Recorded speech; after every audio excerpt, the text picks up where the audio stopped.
El taller de hoy es darles herramientas para preparar las estrategias a la hora de plantear una impugnación por vía de recurso en el delito penal.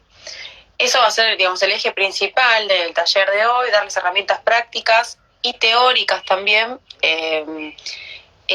Así que ahora esperamos unos minutos y en cuanto haya un poco más de gente, ya podemos arrancar con la introducción de los tres ejes mediante los cuales preparamos este taller. Y además de los tres ejes, empezar a introducirnos en el desarrollo de cada uno. Como ustedes saben, si no saben, ahora se los contamos, la duración del video de Instagram en vivo es de 1 hora. Por lo tanto, si llegamos a completar los 60 minutos de transmisión, finaliza el video, queda grabado en la página del Centro de Graduados para que ustedes lo puedan consultar en otro momento. Y si llegada la hora quedan temas por conversar o hay preguntas que no pudieron ser respondidas en el marco del primer video, podemos iniciar un segundo video. Así que en ese caso deberían volver a entrar al segundo video en vivo que se estaría viendo a continuación. Eso para explicarles más o menos cuál es la duración de la actividad y cómo hacer con las preguntas y respuestas. En relación a este tema, vamos a tratar de diferir todas las preguntas hacia el final, las exposiciones, así no se interfiere un poco con el desarrollo de los contenidos. Pero nada, eso. Las preguntas al final de toda la charla, cuando habilitemos la instancia de consultas, ahí las pueden hacer por escrito y las vamos a ir contestando. No así las preguntas que se hagan durante la exposición. En general, lo que podríamos hacer es quitar los comentarios. Brian, vos ahí tenés en la página donde dice comentar 3 puntitos. Sí. Si entras ahí, hay una opción que dice inhabilitar comentarios y lo podés hacer ahora y después cuando habilitemos los comentarios los volvés a habilitar. Vale. Buenísimo.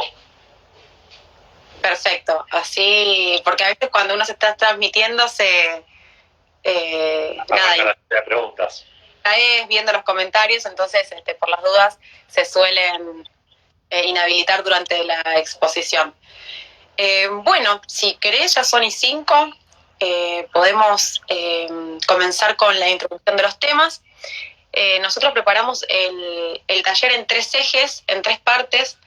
La primera parte es una introducción a la teoría de los recursos penales, en la que Brian va a explicar toda la parte del trámite de los recursos más importantes en el proceso del Código Procesal Penal de la Nación.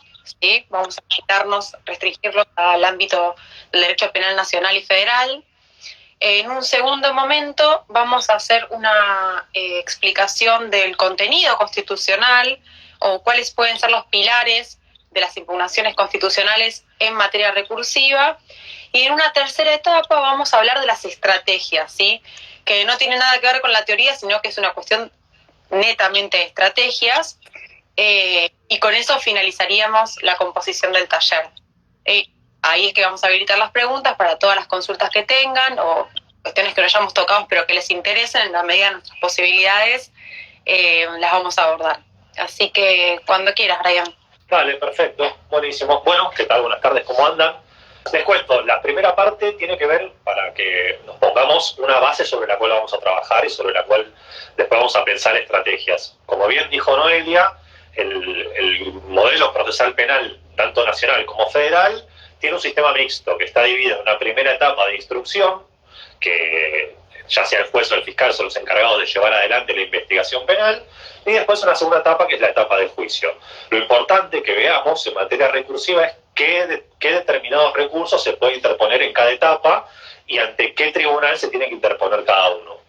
Dijimos que en la primera etapa, que es la de instrucción, tanto el juez como el fiscal investigan, el imputado lo indagan, se dicta un auto de mérito, que puede ser un procesamiento, una falta de mérito, un sobreseimiento. En caso de que sea un procesamiento, la causa se eleva a juicio y después tenemos la instancia del debate oral, que es la parte más acusatoria de nuestro modelo procesal mixto, y después se dictará una sentencia, que puede ser condenatoria o absolutoria, que también da lugar a mucha materia recursiva. Dentro de lo que es la primera etapa, que es la etapa de instrucción, tenemos para la mayoría de los autos importantes el recurso de apelación. El recurso de apelación está establecido en el artículo 449 del Código Procesal Penal y establece que contra autos, dice, el recurso de apelación procederá contra autos de sobreseimiento, contra autos de procesamiento, contra falta de mérito y contra algunos autos que causan un gravamen irreparable. En términos generales, el recurso de apelación es bastante amplio y nos permite impugnar cualquier tipo de resolución que o bien sean las específicamente previstas en el código, o podemos adecuarlo a través de interpretar el término gravamen irreparable y encauzar nuestra pretensión para tratar de que lo revise el Tribunal Superior, que sería la Cámara de Apelaciones del lugar en el cual lo interpongamos. Supongamos que estamos tramitando una causa en el Juzgado Federal de Salta, la Cámara de Apelaciones de Salta va a ser la que revise esa resolución que estamos apelando. Después, en la etapa de juicio, tenemos el recurso de casación. Es algo importante, en la etapa de juicio no se puede interponer el recurso de apelación. El recurso de apelación solamente es para la etapa de instrucción. Entonces, en la siguiente etapa, que es la etapa de juicio, y sobre todo cuando se dicta sentencia, el principal recurso que tenemos es el recurso de casación, que está previsto a partir del artículo 456 del Código Procesal.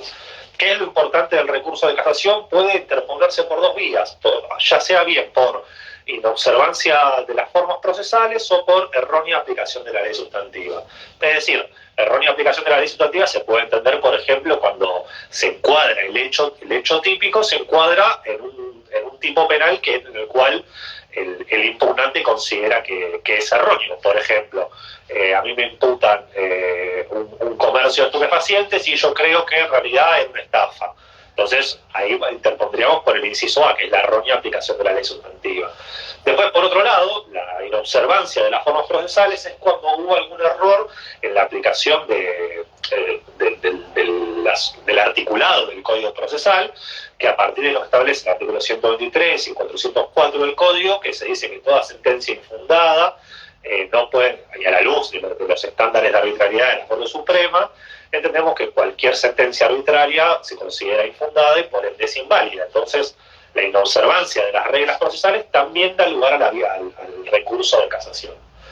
A su vez, algo importante también es que cuando nosotros interponemos un recurso de apelación en la etapa de instrucción y nos rechazan nuestra pretensión, también podemos interponer recurso de casación antes de ir a la Corte, como un tribunal intermedio. Todo esto deviene de la doctrina del fallo de corte de inuncio, que establece que siempre que en una materia penal querramos llegar por algún recurso a que el caso lo examine la Corte Suprema, previo siempre tiene que pasar por el máximo tribunal penal.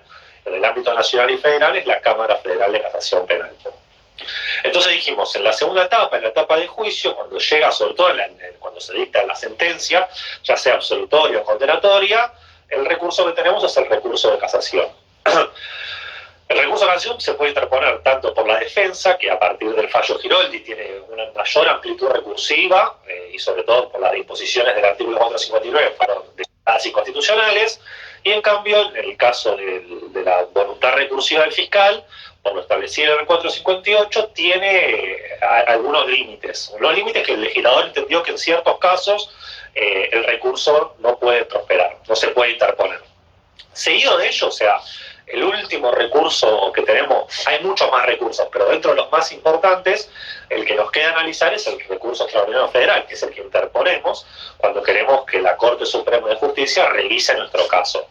Lógicamente, el recurso extraordinario federal, o sea, el ámbito de intervención de la Corte es mucho más acotado.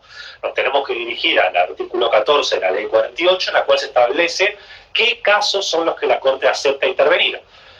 Ahí hay varios tipos de cuestiones federales, ahora lo vamos a ver, y vamos a ver que en los casos que interviene la Corte tenemos requisitos comunes y requisitos propios de la Corte, que exige para poder abrir su competencia ante un caso concreto. Primero, los requisitos comunes tenemos tanto la existencia de un caso contencioso, la Corte no trabaja casos abstractos.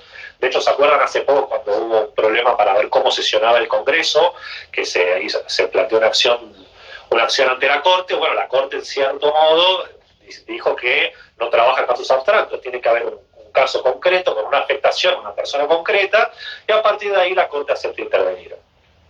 Entonces no resuelve casos hipotéticos la Corte. Después tenemos una cuestión justiciable. Esta idea, acá entramos en un megamundo de cuestiones políticas justiciables, cuestiones políticas no justiciables, y además tiene que haber un agravio. Es decir, la Corte solamente resuelve casos en los cuales la parte le presenta un agravio, un gravamen. Sin gravamen, la Corte no se expide. Siempre hay excepciones, pero bueno, a lo que nos interesa hoy, con eso estamos bien. Después, los requisitos de la propios para poder llegar a la Corte tienen que provenir del Superior Tribunal de la causa. Por ejemplo, en el ámbito nacional y federal, la causa tiene que pasar siempre primero en el Superior Tribunal, es la Cámara Federal de Casación Penal. Tiene que ser una sentencia definitiva o equiparable a definitiva. Cuando hablamos de equiparable a definitiva, puede ser un caso de prisión preventiva, por ejemplo, porque el agravio es de imposible reparación ulterior. Piensen que la persona que está detenida preventivamente, ese tiempo que está detenido antes de una sentencia condenatoria, no se lo puede devolver nadie. Entonces, ese agravio es de imposible reparación ulterior.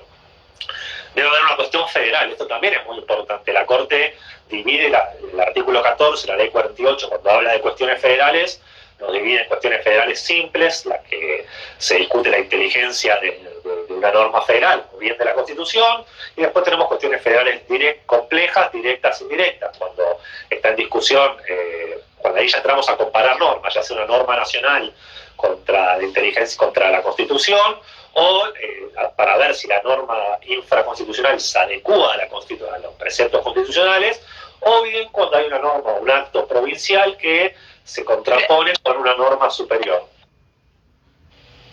Fíjate, te mandé un WhatsApp porque me parece que hay un problema con el audio. Ay, mira, no lo vi. Te estoy escribiendo por ahí para... Ah, perfecto, discúlpame.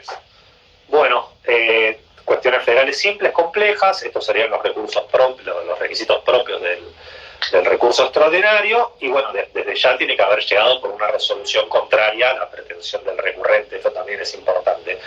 Después, y esto es lo más importante, sobre todo cuando querramos trabajar la estrategia en la materia recursiva, hay un requisito propio de la Corte Suprema, que es la introducción oportuna del agravio federal. ¿A qué se refiere con esto la Corte? Dice, si por ejemplo, en el caso tenemos un problema con la nulidad de las intervenciones telefónicas, si vos ves que tenés un agravio ahí porque se intervinieron teléfonos por fuera de los estándares marcados por la Corte para aceptar la intervención telefónica, y eso vos te das cuenta apenas detienen al imputado, y cuando ves la causa por primera vez y ves que al comienzo de las actuaciones tenés un agravio ya marcado porque se intervino el teléfono cuando no correspondía intervenirlo, cuando no estaba autorizado en los estándares de la Corte, ese agravio lo tenés que plantear desde ese momento en cada oportunidad procesal que vos tengas. Es decir, cuando te procesan al imputado, cuando apelás en la Cámara, cuando te condenan en la sentencia, cuando recurrís en casación y cuando recurrís a Corte. Lo que pide la Corte es que en todas las oportunidades que vos tengas un agravio, lo introduzcas y lo sostengas. Porque si no, por ejemplo, si vos este agravio de la intervención telefónica, vos te enteraste en la instrucción, pero lo interponés recién en el recurso extraordinario, la Corte te puede decir, mirá, no hubo una introducción oportuna del agravio. Vos el agravio lo venís viendo desde el comienzo de la causa y lo estás planteando recién ahora. Entonces, en esos casos, la Corte lo que hace es rechazar el recurso porque no hubo una introducción oportuna del agravio. Y esto es muy importante porque por no prestar atención a este pequeño estándar que marca la Corte, podemos perder que el caso lo revise. Así que esto tiene mucho que ver con las estrategias, ¿no? También con ver desde el principio cuándo nos corresponde. Así que bueno, eso es en materia recursiva la parte de fondo que tenemos que saber. Bueno, gracias. Digamos, lo que recién explicó Brian tiene que ver con todo lo relativo al trámite, ¿sí? ¿Cuáles serían las vías procesales más comunes, más usuales para básicamente objetar, ¿sí? Impugnar una cuestión del expediente penal que resulta, por así decirlo, contraria al interés de la parte, ¿sí? Ya sea del imputado, de la querella o del Ministerio Público Fiscal. En esta segunda parte vamos a ver cuáles son las formas, ¿sí? Para que la parte realice esto de la introducción oportuna de la cuestión federal, es decir, cuáles pueden ser los contenidos constitucionales que se pueden introducir o que son estratégicamente buenos para la cuestión de los recursos. Entonces, existen dos buenos caminos para recurrir con fundamentación constitucional. El primero, o uno de ellos, puede ser pedir la inconstitucionalidad de una norma en el expediente o cuestionar la interpretación constitucional de la misma, ¿sí? Esto es decir, bueno, esta norma es inconstitucional o de la forma en la que se está interpretando se vulneran principios o derechos de índole constitucional. Y otra, que no tiene que ver con las normas, sino con cuestiones procesales, tienen que ver con requerir la nulidad de un acto o medida de prueba en virtud de agravios de índole constitucional. Por lo tanto, yo con estrategias constitucionales lo que puedo hacer son dos cosas. Uno,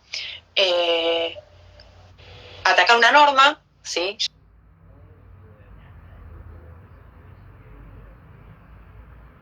Ya sea por su índole inconstitucional o por la interpretación.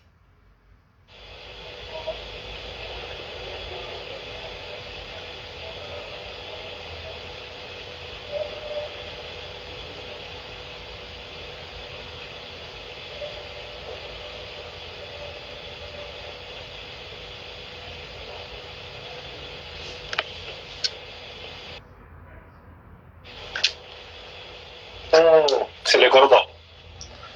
Debemos tener un problema de conexión.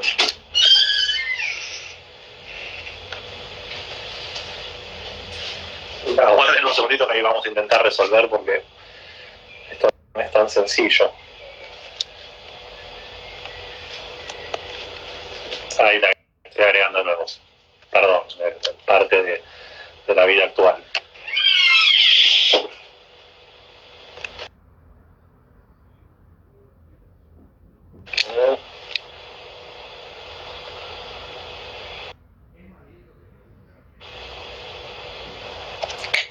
Perfecto.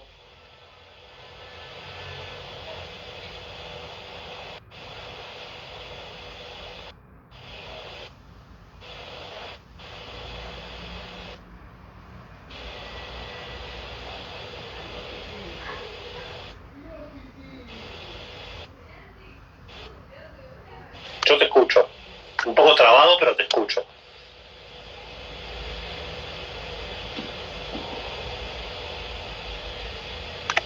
Activo los comentarios por si nos quieren avisar si se escucha bien o no.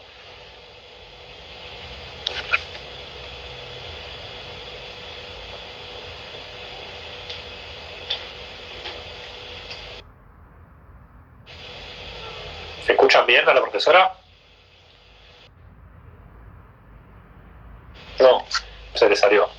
Qué macana. A ver. Se le congeló la imagen, sí, sí. A mí también se me tildó. No sé, ahí intento. Denme un segundo. Justo en la parte más interesante. Denme un segundo.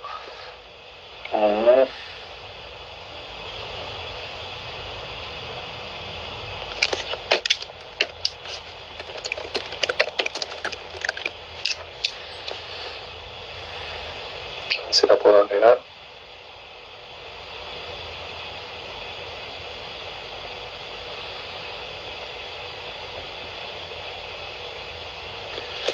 Ahí lo intenté de nuevo, ¿eh? Denme un segundito. Hola. Ahí te escucho bien. Perfecto, entonces seguimos. Dale. Cualquier cosa igual tenés a mano el WhatsApp porque te voy escribiendo por ahí, o me puedes avisar por ahí que se me cortó porque yo no, capaz que no me doy cuenta. Bueno, como les venía diciendo, tenemos estas dos formas para introducir las cuestiones constitucionales en la cuestión del recurso. Ahí me salen todos los comentarios ahí. En cualquiera de estos dos caminos, ya sea el cuestionamiento de una norma en el recurso o digamos, la impugnación por vía de nulidad de un acto procesal o medida de prueba, yo tengo tres aspectos, si se quiere, tres dimensiones para, digamos, hacer la impugnación constitucional. Una tiene que ver con los principios constitucionales limitadores del proceso penal, del derecho penal. Otro tiene que ver con la protección de derechos individuales. Y también, en tercer lugar, tenemos las cuestiones de las garantías judiciales, ¿sí? Estas son tres dimensiones diferentes del contenido constitucional que es interesante poder distinguirlo. En cuanto a los principios constitucionales limitadores del derecho penal, los más importantes o los principales son tres, ¿sí? Y aplican siempre las normas. Estas son las cuestiones que en general se van a ver en el pedido de inconstitucionalidad o en el recurso porque se está aplicando en constitución o se está interpretando en la aplicación una forma de manera inconstitucional o que vulnera cuestiones constitucionales. El más estudiado es el principio de legalidad. Digamos que en general lo podemos utilizar, la invocación al principio de legalidad podemos utilizarla para impugnar formalmente la creación de la norma, es decir, la norma que se está aplicando fue creada por medios no distintos a los previstos constitucionalmente.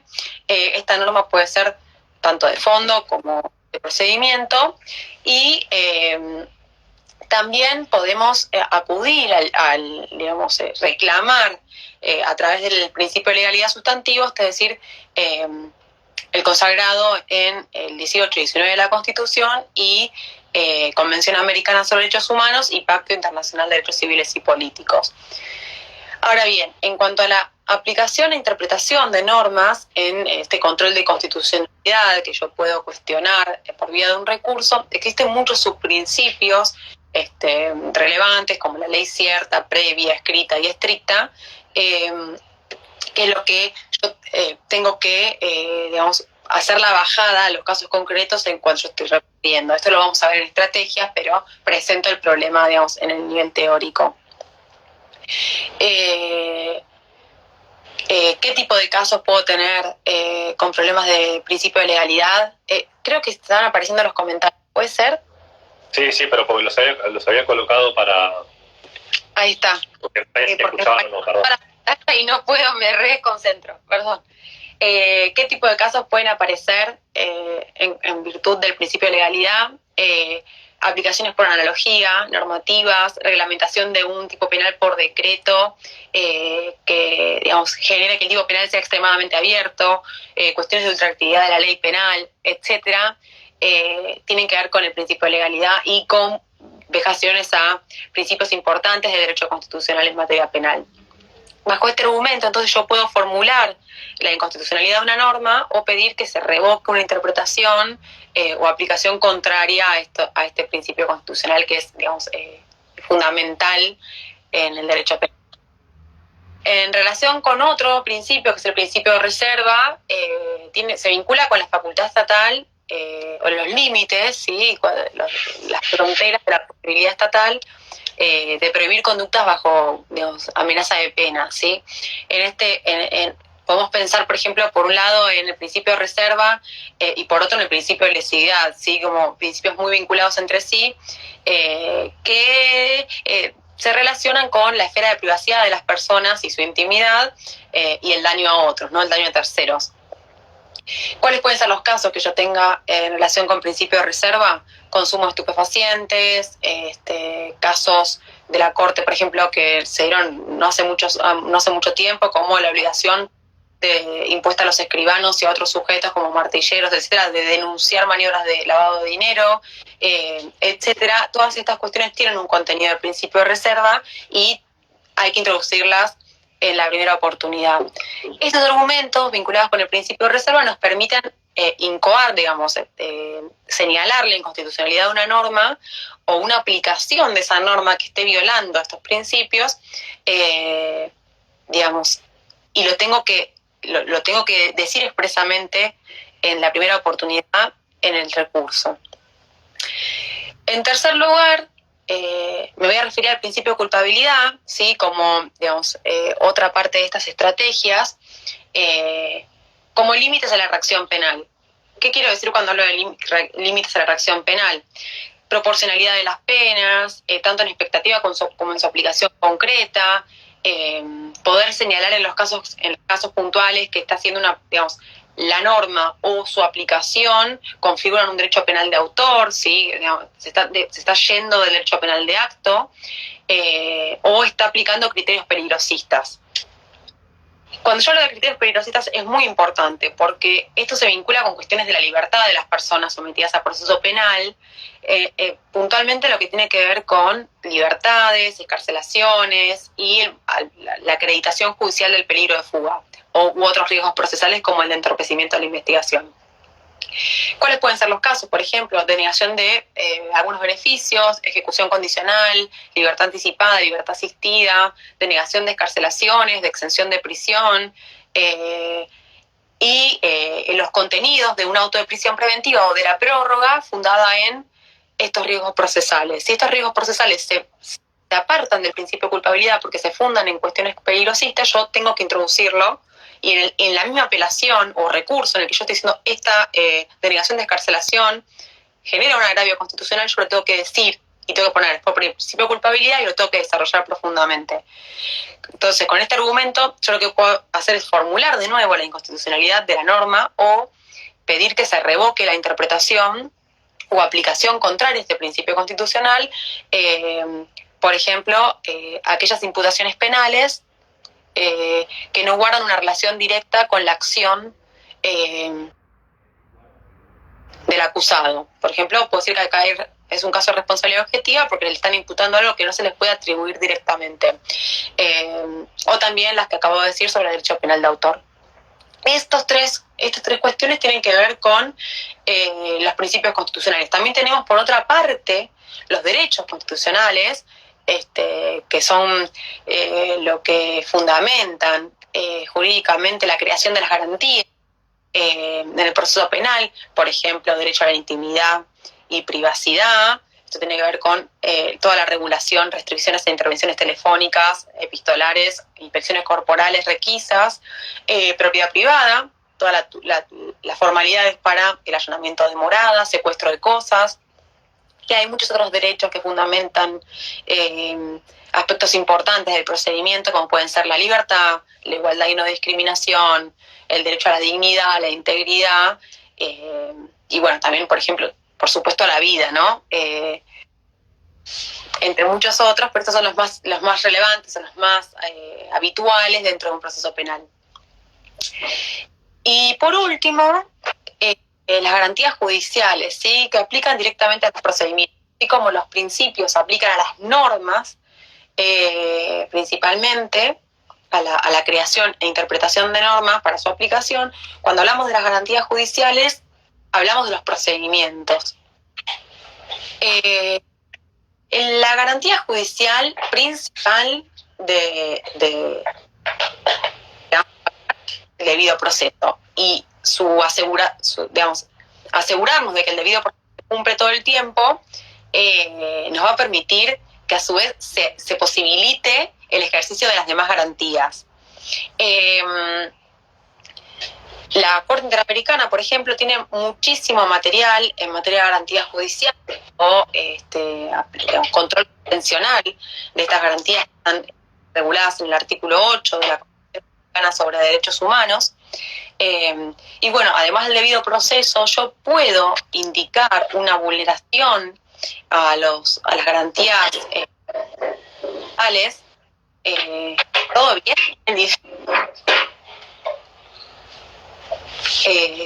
¿Todo bien? Sí, perdón. Se está porque hace batería de celular y tengo que cargarlo, viste que estas cosas propias de la cuarentena.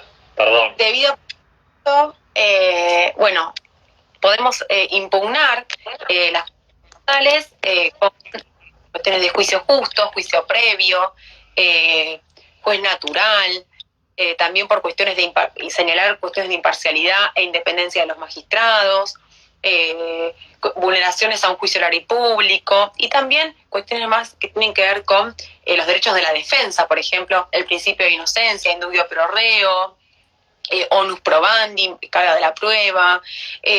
También puedo individualizar una violación constitucional por cuestiones de procedimiento en casos de ne bis in idem, plazo razonable. Son todas cuestiones que yo puedo o peticionar o recurrir un acto indicando expresamente una vulneración de este tipo.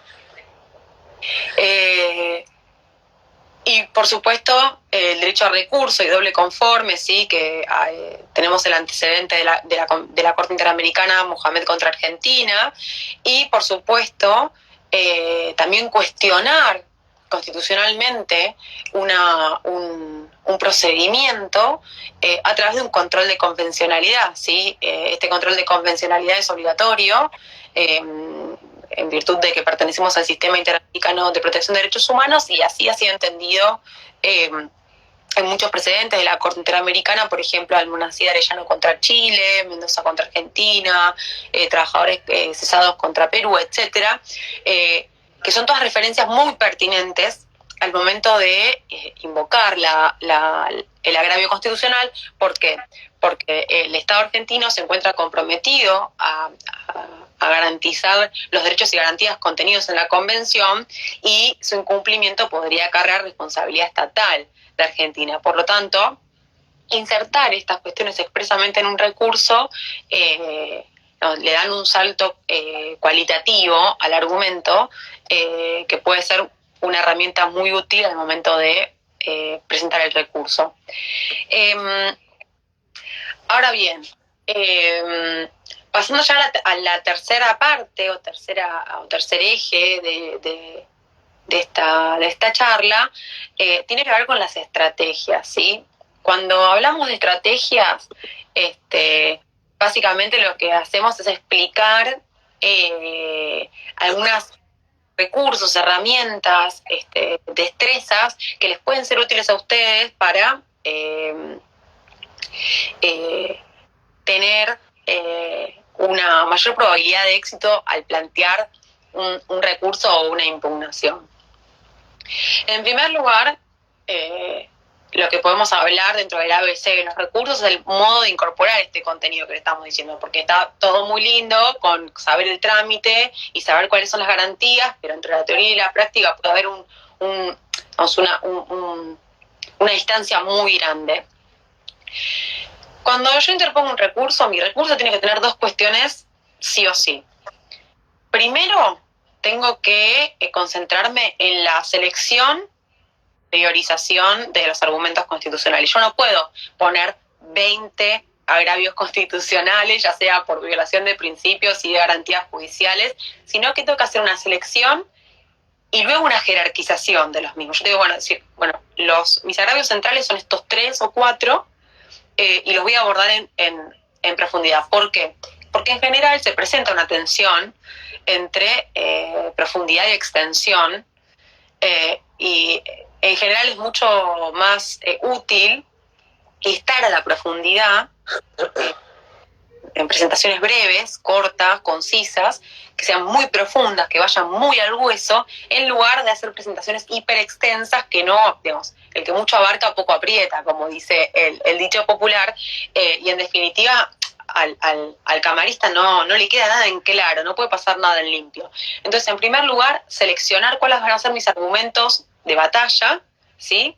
Y luego jerarquizarlo, es decir, en qué orden los voy a introducir, ¿sí? la jerarquización es una estrategia. Es decir, bueno, voy a ir primero, este es mi argumento central, mi argumento, digamos, principal, es el ganador, mi carta ganadora. Y después puedo introducir 2 o 3 subsidiarios o alternativos de menor importancia, tal vez, que sean un poco más rebatibles, pero o sea, que sean fuertes como el primero. Y segundo, una vez que ya seleccioné cuáles van a ser esos argumentos, pensar cómo voy a dotar de contenido esos agravios, ¿sí? En cuanto a la selección y a priorización, digamos, tengo que tener en claro que yo no puedo fundar adecuadamente todos los agravios, sino que puedo hacer, digamos, seleccionar los más relevantes, los estructurales. Es decir, si yo puedo ganar este agravio, que es estructural, es medular, si yo lo derribo, se cae todo. Es como, digamos, como un Shenga.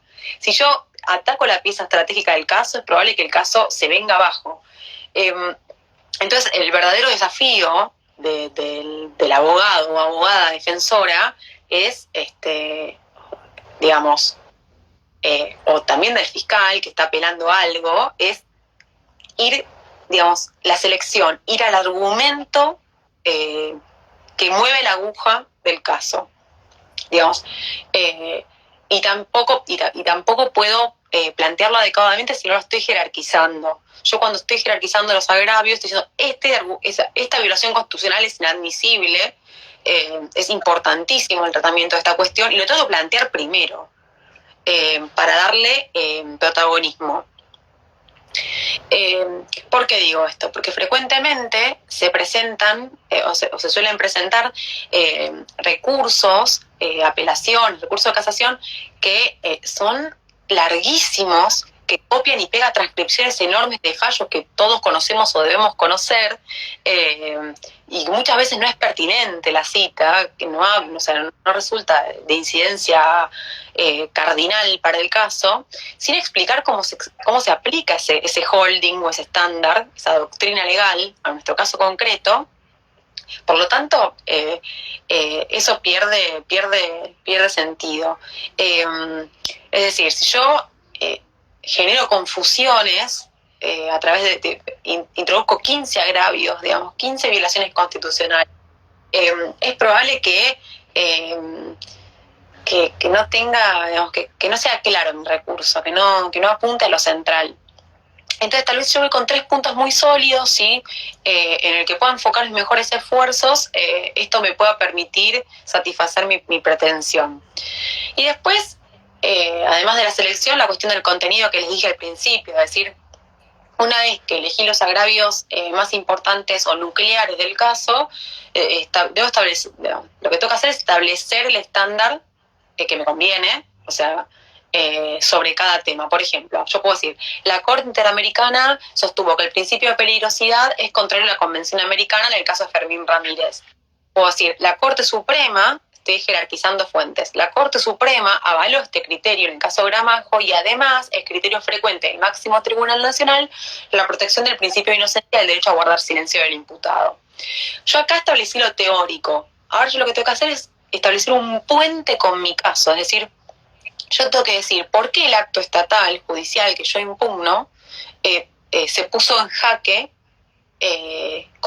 digamos, a la luz de este estándar. Por ejemplo, yo puedo decir, la sentencia recurrida fundó el peligro de fuga en que el acusado se negó a declarar y que tenía un consumo problemático de drogas. En consecuencia, denegó la excarcelación.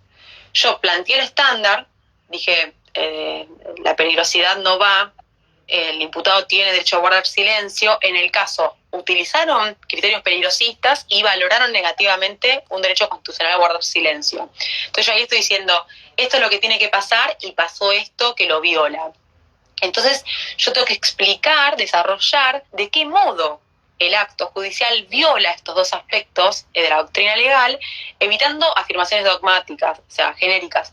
No sirve que yo copie y pegue 15 páginas del Tratado de Mayer o del libro de Carrió sobre garantías judiciales, y yo, digamos, la persona que proyecta la sentencia los tiene en el escritorio, no hace falta que yo le copie y le pegue lo que dice el libro, sino que yo le dé los buenos argumentos por los cuales, digamos, puntualmente, cuáles son las consideraciones de la sentencia, que son arbitrarias o abstractas, y explicar cómo me perjudica eso, ¿sí? Yo tengo que explicar cómo me perjudica que el tribunal haya aplicado un criterio peligrosista de derecho penal de autor y haya valorado peyorativamente el derecho constitucional a guardar silencio. ¿Sí? Bueno, se violó el derecho de inocencia, se violó el derecho de defensa, tengo que explicarlo profundamente.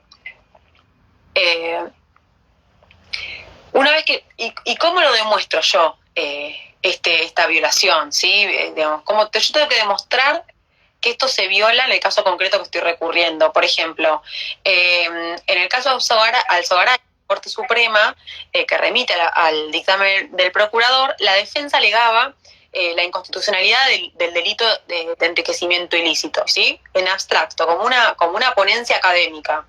Decían que violaba el derecho de legalidad, el principio de legalidad, la prohibición de autoincriminación forzada. Bien, o sea, bien seleccionados los agravios, pero sin probar cómo esto afectaba de modo directo al caso de la imputada, digamos. No construían este puente. El trabajo del abogado, del buen abogado o abogada, es una eficiente construcción de este puente, ¿sí? Por lo tanto, sí, digamos, como no se resuelven casos abstractos, sino problemas jurídicos en los casos concretos, se rechazó el planteo.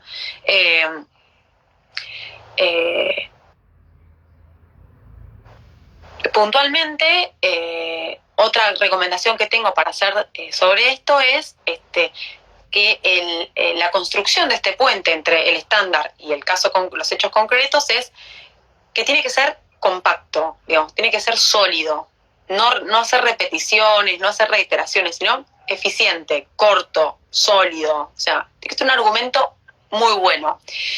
Y la lectura también tiene que ser amena, digamos, porque la persona que está leyendo el recurso, que tiene que proyectar la sentencia, digamos, yo no me tengo que pelear con esa persona, sino persuadirla. Y yo la puedo persuadir con un lenguaje claro, concreto, fundado, y darle los mejores argumentos para que me pueda dar la razón, ¿sí? Que encuentre razones en mi favor. ¿Cuáles pueden ser las recomendaciones para llevar esto a la práctica? Son muchas las técnicas para litigar un recurso. Siempre es aconsejable, primero, listar los agravios. O sea, si yo me llegó la sentencia, la tengo que apelar, o tengo que presentar un recurso de casación, bueno, tengo que listar los agravios. Escribo, acá hay una violación al principio de reserva, acá hay una violación al derecho a no declarar, acá hay una violación fue un allanamiento sin orden, etcétera. Una vez que yo listé los agravios, los ordeno. Bueno, ¿cuál es mi argumento ganador? ¿Y cómo empiezo a bajar los estándares? Jerarquizadamente. Primero Corte Interamericana, Corte Suprema, y después casación, ¿sí? Si es una causa de federal, casación federal, si es una causa de nación, casación nacional, y tratar de, digamos, si tengo precedentes del mismo tribunal contra el que yo estoy recurriendo o contra el que me estoy yendo, por vía de apelación,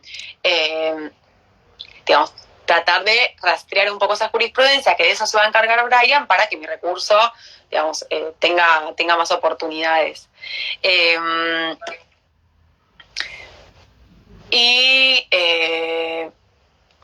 Con eso ya estaría toda la parte de modos de introducir, de jerarquización y de estructura de fuentes, ¿sí? Es importante que esto también se va a encargar Brian. Digamos, si yo estoy litigando en Capital Federal, parecería ser que traer la jurisprudencia de un juzgado de primera instancia de otra provincia, o que no tiene nada que ver con el caso que estoy resolviendo, porque el delito es otro, los hechos no tienen nada que ver, parecería ser que a veces poner un argumento flojo me juega en contra.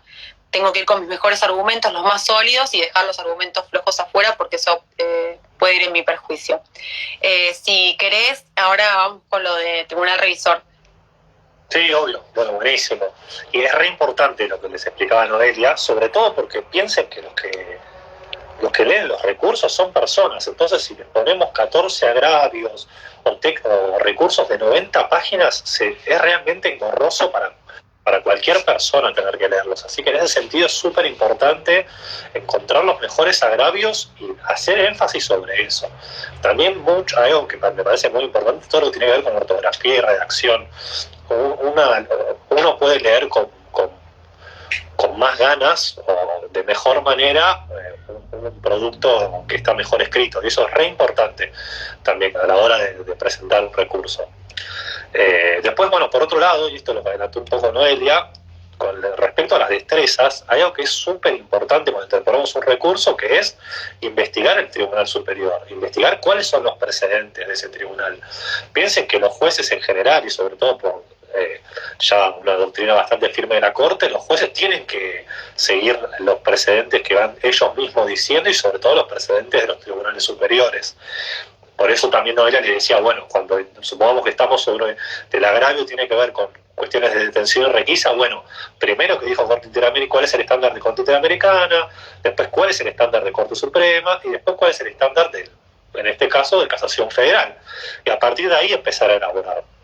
Por eso es muy importante, dependiendo qué recurso vamos a interponer, supongamos que es un recurso de casación, bueno, veamos sobre la materia de nuestro agravio, supongamos que la materia es nuevamente detención y requisa, bueno, veamos, investigar, hay que hacer un trabajo de investigación profundo sobre qué dijo cada uno de los jueces en materia de detención y requisa.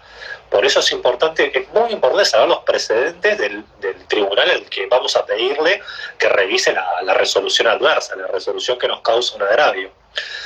También tenemos un tema, ¿no? Uno cuando interpone, por ejemplo, un recurso de casación ante una sentencia condenatoria, no sabe a qué sala de casación le va a tocar. Entonces, en ese sentido, la investigación es muy amplia. Pero una vez que se designa, supongamos, la sala primera, la sala cuarta, nosotros ya sabemos que del universo de las 4 salas de casación, tenemos solo una, y desde que se designa la sala en la sala que va a intervenir en nuestro caso, después se fija una audiencia. Entonces, lo que nosotros tenemos que hacer, esto es muy importante, es investigar qué dijeron los jueces de esa sala, o las juezas de esa sala, sobre la materia de nuestro agravio, y buscar los precedentes y exponerlos en la audiencia, ya sea oral, o presentarlos en las breves notas por escrito. Porque de este modo lo que hacemos es ponemos en jaque a los jueces que tienen que resolver. Porque si nosotros tenemos un tema de detención y requisa y encontramos los precedentes que sustentan nuestra posición, bueno, y se los planteamos en la audiencia, ya sea oral o escrita, a los jueces o a las juezas de esta sala, los ponemos en jaque, porque no hay nada más conflictivo para un juez que moverse de sus precedentes. Enfrentarse a su propio archivo. Exacto, no hay nada que genere...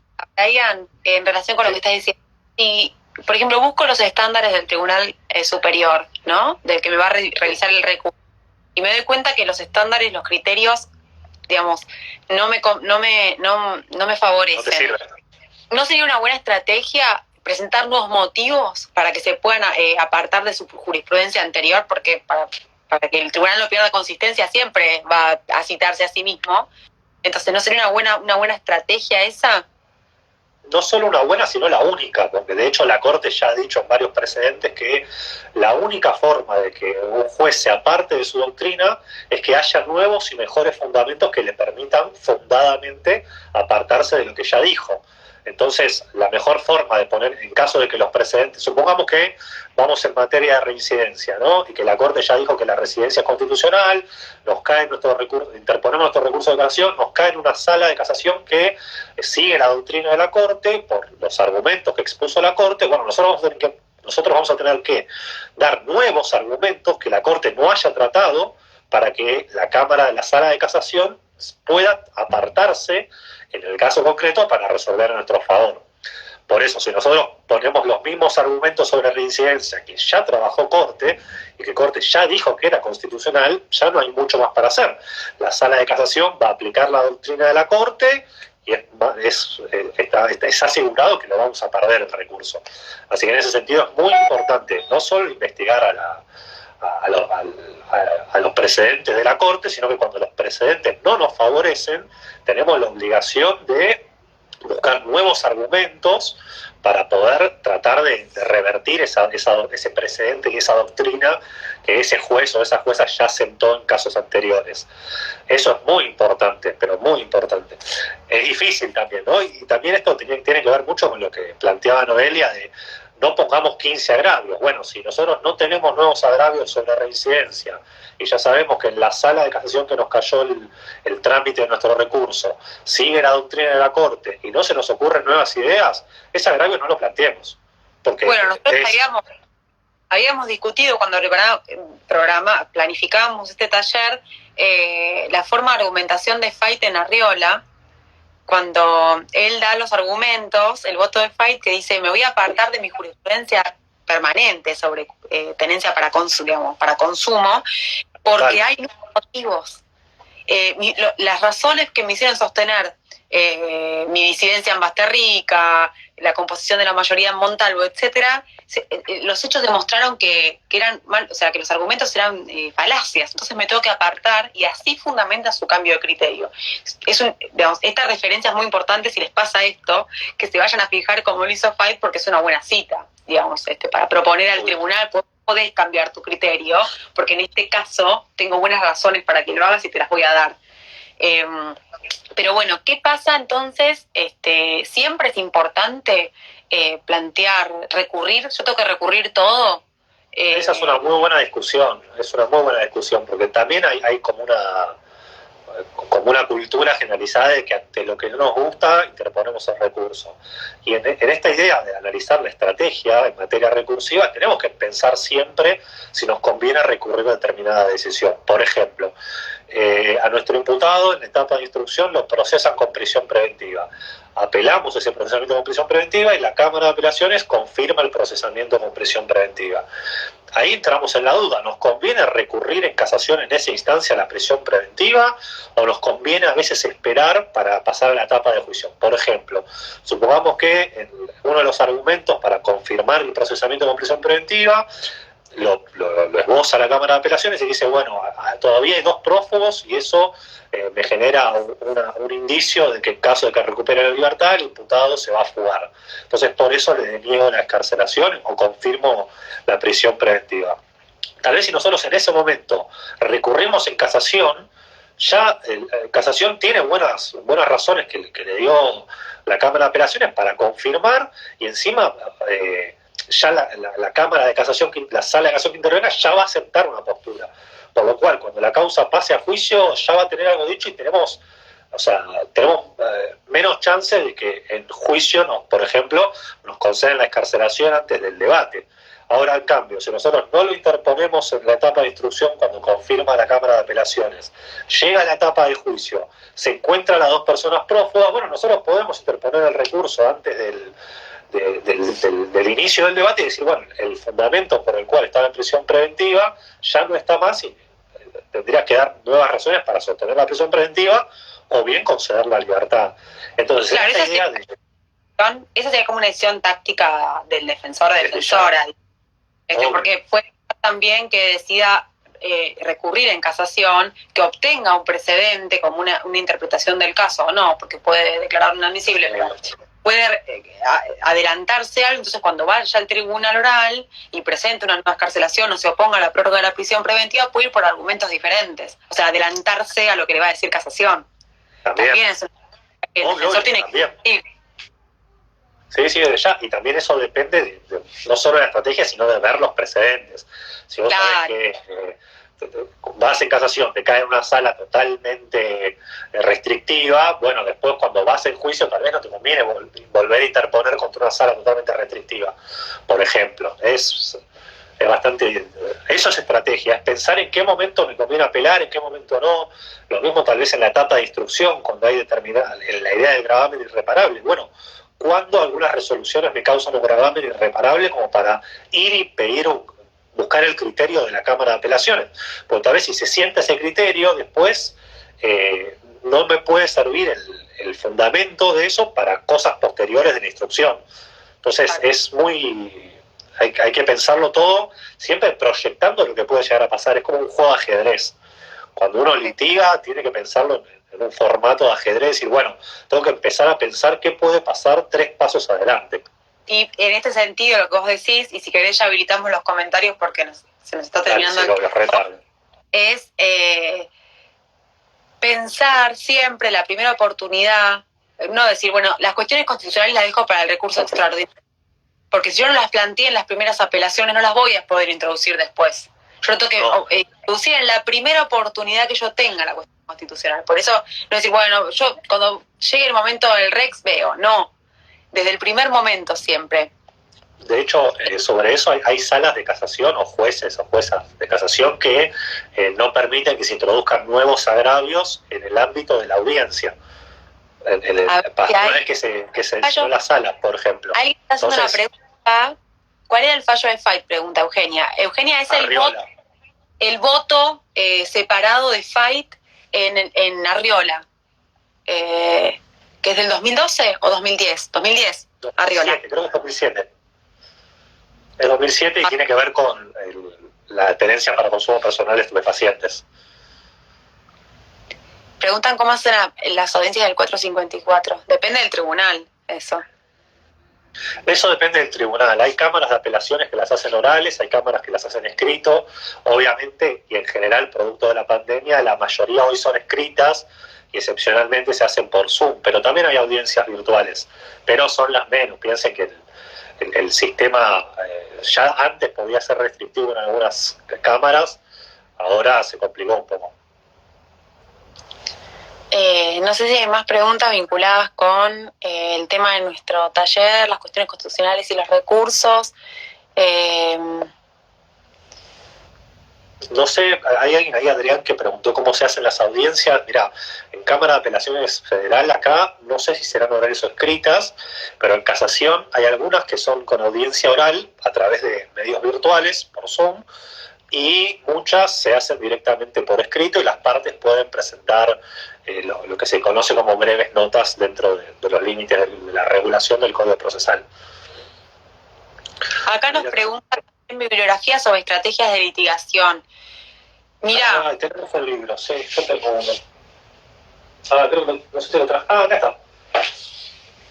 Esta es la ventaja de estar acá en casa. De Leticia Lorenzo, un manual de litigación. Está bueno. ¿Mostrás a ver en la cámara? Ese manual de litigación de Leticia Lorenzo. Ese puede andar. ¿Cuáles de esas cuestiones que se aprenden mucho más en talleres o en la práctica, ¿no? En el ejercicio. Pero bueno, ya nos queda un minuto. No sé si querés que vayamos cerrando, nos vamos despidiendo. Quedó una pregunta más ahí. Para ir a casación, el recurso lo interpone el tribunal que denegó el pedido, por lo tanto, vos interponés el recurso, supongamos que la sentencia condenatoria te la dictó un tribunal oral federal, el recurso lo interponés ante el tribunal oral y después, si el tribunal oral lo declara admisible, lo envía a la Cámara de Casación y ahí la Cámara de Casación sortea una sala. Nos estamos quedando sin tiempo. Sí, nos estamos quedando sin tiempo. Yo estoy conectada con mi Instagram, si quieren nos pueden hacer algunas preguntas ahí, se las podemos contestar. Para mí fue un gusto en el espacio del Centro de Graduados y te agradezco, Brian, por la charla también. No, gracias a vos. Así que bueno, nada, les agradezco. Estamos en contacto.